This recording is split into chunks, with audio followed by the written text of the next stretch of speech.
the skies aren't the only thing that's smoky lately, guys. You know what I'm talking about. Oh yeah, we do. Smokey the Bear. Smokey the Bear. There's been these sightings lately, and you know, you saw me, Annalise, Wednesday morning. It was just in commercial break, and I was on the internet, and I was like, a bear? What?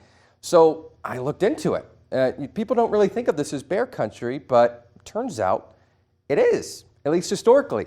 I asked Andrew Try, the bear project leader at the Minnesota Department of Natural Resources, and he told me that this recent string of sightings, 12 in the past few weeks, including this right here, which is from Stewartville yesterday morning, it is likely the same couple of bears moving along the major river valleys in the region.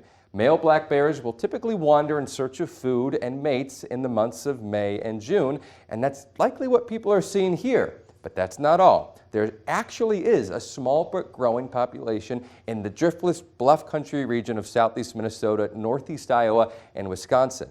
He told me the bears were wiped out of the area as vermin in the 50s, then laws changed in the 60s and 70s, reclassifying bears as a large game animal with more strict regulations for hunting. Here's what happened next.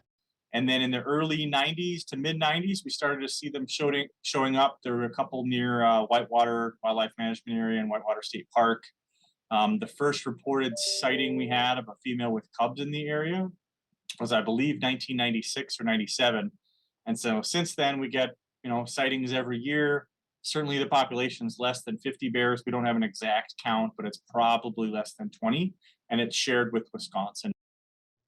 And if you do run into a bear, Try tells me, you should back away slowly, don't run for sure, and make lots of noise. 99 times out of 100, that's going to scare it away.